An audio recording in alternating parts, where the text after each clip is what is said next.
C'est un plaisir de vous accueillir pour cette 14e édition du Forum MedDays, une édition un petit peu spéciale. C'est une édition qui intervient après quand même 2 ans d'interruption, de coupure, due à cette pandémie mondiale qui nous aura tous un petit peu arrêtés dans nos élans. Donc c'est une édition spéciale, chargée d'émotions, avec un enthousiasme tout particulier, avec une volonté de bien faire. Cette volonté, cet enthousiasme sont palpables d'abord d'un point de vue de la présence des différents participants et de leur niveau de représentation. Nous sommes aujourd'hui très fiers de recevoir pour cette édition 2 chefs d'État, de recevoir plus de 250 intervenants et 5000 participants. Et le tout venant de 100 pays. Donc on veut réussir la première édition après Covid. C'est une édition empreinte d'émotion, c'est une édition importante qui va être pivot dans la suite de ce forum qui définitivement place le Maroc et le Forum MedDays qui cette année encore une fois se déroule sous le beau patronage de Sa Majesté le Roi, que Dieu l'assiste, place ce forum-là sur la carte des forums incontournables de l'agenda international. La question de l'intégrité du Royaume du Maroc sera certainement au centre de cette rencontre.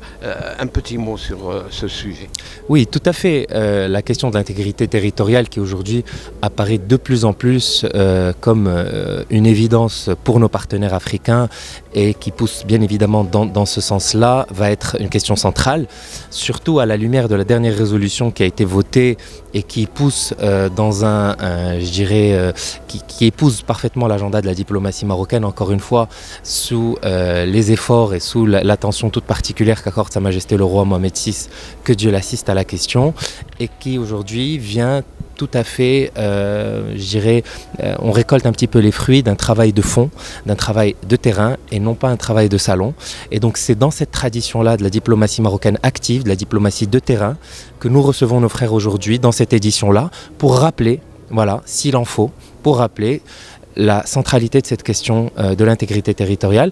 Monsieur l'ambassadeur, aujourd'hui, les MedDays, la 14e édition reprend avec de nombreux panels. L'Afrique est au centre aussi de cette 14e édition.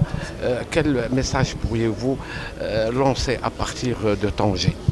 À partir de Tanger, c'est surtout un message d'espoir pour nous, Africains.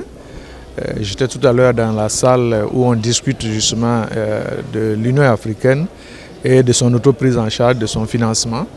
Et avec ce que j'ai entendu dans la salle et bien sûr la conviction qui transparaît de toutes ces déclarations, le message, c'est que les Africains doivent s'unir encore plus qu'avant, doivent pouvoir faire face aux enjeux mondiaux et surtout bâtir un avenir meilleur pour les jeunes générations. Un petit mot sur les relations entre le Maroc et le Burkina. C'est des relations qui sont excellentes. Ce n'est pas une manière de parler parce que vous êtes marocain, non, je le dis sincèrement. Les relations entre le Burkina Faso et le Maroc sont excellentes. Elles sont multiformes, elles sont dans le domaine économique, elles sont dans le domaine académique. Vous le savez certainement, le Maroc, les entreprises marocaines ont un très fort poids au niveau du Burkina Faso, que ce soit dans le domaine de la cimenterie, dans le domaine des finances, dans le domaine de l'assurance.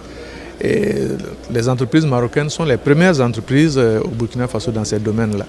Et du côté académique, le Maroc est aujourd'hui le pôle d'expatriation principal des étudiants burkinabés. Bien avant la France, c'était la France avant, mais aujourd'hui, la plupart des étudiants burkinabés qui vont à l'extérieur se retrouvent au Maroc. Donc c'est le signe que c'est une coopération qui est dynamique et qui est encore appelée à se développer.